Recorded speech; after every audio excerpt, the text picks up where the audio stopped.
नमस्कार दोस्तों, बहुत बहुत स्वागत है आप सभी का रिपोर्टर जी पर। और मेरा नाम है लता सिंह।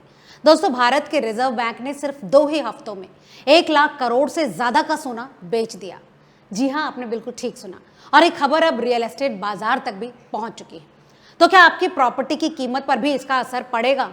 ये जानने के लिए इस वीडियो को अंत तक जरूर देखें, क्योंकि जवाब आपको हिला सकता है। दोस्तों, आज हम बात करेंगे उस रिपोर्ट की जिसने वित्तीय बाजारों से लेकर रियल एस्टेट सेक्टर तक हलचल मचा दी।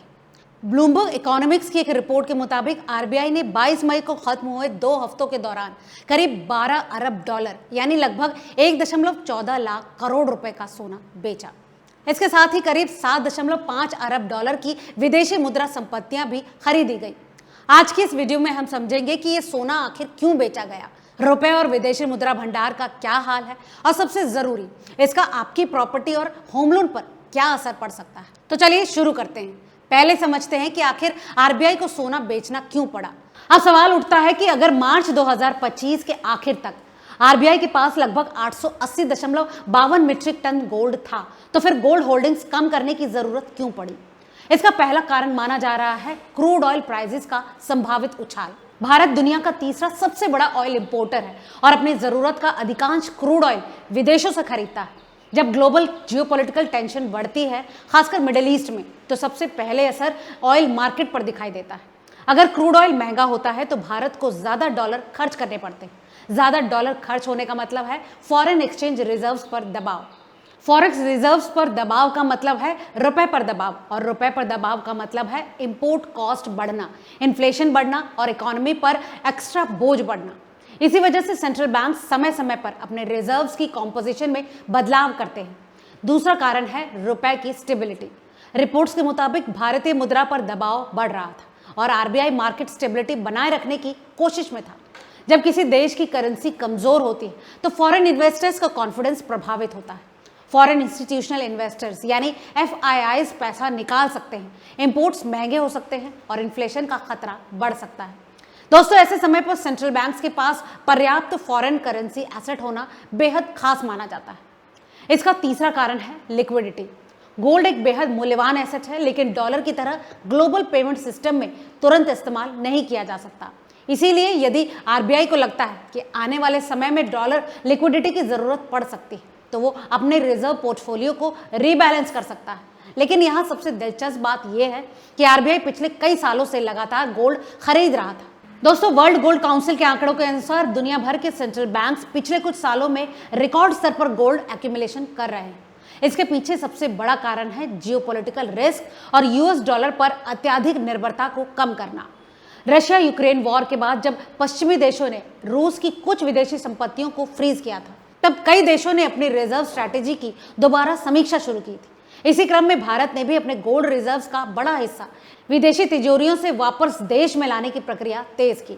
मार्च 2025 तक आरबीआई का लगभग 77% गोल्ड भारत के भीतर सुरक्षित रखा था, जबकि कुछ साल पहले यह आंकड़ा करीब 66% था। अब बात करते हैं उस सवाल की जो करोड़ों होम बायर्स और प्रॉपर्टी इन्वेस्टर्स के लिए सबसे ज्यादा जरूरी है। इसका रियल एस्टेट मार्केट पर क्या असर पड़ सकता है? दोस्तों, अगर रुपए पर दबाव बढ़ता है, फॉरेक्स रिजर्व्स को बचाने की जरूरत पड़ती है और इन्फ्लेशन का जोखिम बढ़ता है, तो आरबीआई भविष्य में इंटरेस्ट रेट्स को लेकर ज्यादा सतर्क रुख अपना सकता है। अगर इंटरेस्ट रेट्स ऊंची रहती हैं या फिर बढ़ती हैं, तो होम लोन महंगे हो सकते हैं। होम लोन महंगे होने का सीधा असर प्रॉपर्टी डिमांड पर भी पड़ सकता है। दोस्तों, जब डिमांड कम होती है तो कई हाउसिंग मार्केट्स में प्रॉपर्टी प्राइस ग्रोथ की रफ्तार धीमी पड़ सकती है। हालांकि कहानी का दूसरा पहलू भी है। अगर इन्वेस्टर्स को स्टॉक मार्केट में ज्यादा रिस्क दिखाई देता है, तो वो रियल एस्टेट को सेफ हेवन इन्वेस्टमेंट मानकर वहां पैसा लगा सकते हैं। यानी असर पूरी तरह एक तरफा नहीं होगा। कुछ शहरों में डिमांड बढ़ सकती है, जबकि कुछ जगहों पर महंगे लोन्स का दबाव देखने को मिल सकता है। और यही वजह है कि रियल एस्टेट एक्सपर्ट्स हमेशा interest rates, inflation, forex reserves और आरबीआई पॉलिसी को प्रॉपर्टी मार्केट के प्रमुख संकेतकों में गिनते हैं। फिलहाल केवल एक रिपोर्ट के आधार पर यह कहना जल्दबाजी होगा कि प्रॉपर्टी मार्केट में कोई बड़ी तबाही आने वाली है। लेकिन दोस्तों, इतना तो जरूर है कि अगर ऑयल प्राइसेस लंबे समय तक ऊंचे रहते हैं, रुपए पर दबाव रहता है और ग्लोबल टेंशन्स बढ़ती हैं, तो इसका असर इकोनॉमी के लगभग हर सेक्टर पर भी दिखाई देगा। और यही कारण है कि आरबीआई के हर कदम पर अब मार्केट की नजर बनी हुई है। लेकिन अब सबसे बड़ा सवाल यह है कि क्या आरबीआई द्वारा कथित तौर पर लगभग 1.14 लाख करोड़ रुपए के गोल्ड होल्डिंग्स कम करने की खबर सिर्फ एक सामान्य फाइनेंशियल स्ट्रैटेजी या फिर इसके पीछे कोई बड़ा इकोनॉमिक सिग्नल छुपा हुआ है। निवेशकों की चिंता इसलिए बढ़ी है क्योंकि जब भी कोई सेंट्रल बैंक अपने रिजर्व्स में बड़ा बदलाव करता है तो मार्केट उसके पीछे के कारणों को समझने की कोशिश भी करता है। ब्लूमबर्ग इकोनॉमिक्स की रिपोर्ट के अनुसार आरबीआई ने गोल्ड होल्डिंग्स कम करते हुए फॉरेन करेंसी एसेट्स बढ़ाए, जिससे संकेत मिलता है कि फिलहाल सेंट्रल बैंक ज्यादा लिक्विड एसेट को प्राथमिकता दे रहा है। मार्च 2025 के अंत तक आरबीआई के पास लगभग 880.52 मीट्रिक टन गोल्ड मौजूद था और इसका लगभग 77% हिस्सा भारत के भीतर रखा था। दोस्तों, यही वजह है कि अब कई इकोनॉमिस्ट इसे किसी क्राइसिस का संकेत नहीं बल्कि स्ट्रैटेजिक रिबैलेंसिंग मान रहे हैं। अब बात करते हैं शेयर मार्केट की।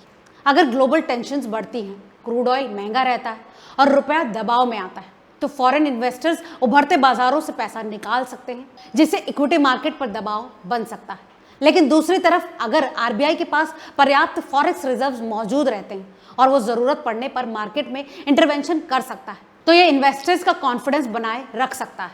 दोस्तों, इसीलिए शेयर मार्केट के लिए ये खबर डर और भरोसे दोनों का एक मिश्रण है।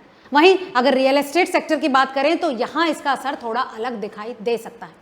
अगर इकोनॉमिक प्रेशर बढ़ता है और आरबीआई को इंटरेस्ट रेट्स ऊंची रखनी पड़ती हैं तो होम लोन्स महंगे हो सकते हैं और प्रॉपर्टी डिमांड प्रभावित हो सकती है। लेकिन अगर इन्वेस्टर्स स्टॉक मार्केट की वोलेटिलिटी से बचना चाहते हैं तो वो रियल एस्टेट को लॉन्ग टर्म सेफ एसेट मानकर निवेश बढ़ा सकते हैं। यही कारण है कि आर्थिक अनिश्चितता के दौर में भी प्राइम लोकेशंस की प्रॉपर्टीज अक्सर मजबूत बनी रहती हैं। इसके अलावा ऑयल प्राइसेस बढ़ने का असर कंस्ट्रक्शन कॉस्ट पर भी पड़ सकता है क्योंकि डीजल, ट्रांसपोर्टेशन, सीमेंट, स्टील और लॉजिस्टिक्स कॉस्ट बढ़ने लगते हैं। कुल मिलाकर अभी तक मिली जानकारी ये नहीं बताती कि भारत किसी बड़े इकोनॉमिक क्राइसिस के मुहाने पर खड़ा है, लेकिन दोस्तों ये जरूर दिखाती है कि RBI global uncertainty, oil market risk और रुपया प्रेशर को लेकर पूरी तरह से सतर्क है और आने वाले महीनों में आरबीआई की official response, forex reserve data और ग्लोबल इकोनॉमिक डेवलपमेंट ये तय करेंगे कि ये सिर्फ एक टेम्परेरी स्ट्रैटेजी थी या फिर किसी बड़े इकोनॉमिक शिफ्ट की शुरुआत। दोस्तों, आपको क्या लगता है? हमें कमेंट करके जरूर बताएं। आज की इस वीडियो में फिलहाल इतना ही। वीडियो अगर काम का लगा हो तो इसे लाइक और शेयर करें और ऐसे ही तमाम और डीप एनालिसिस वीडियोस के लिए देखते रहिए रिपोर्टर जी।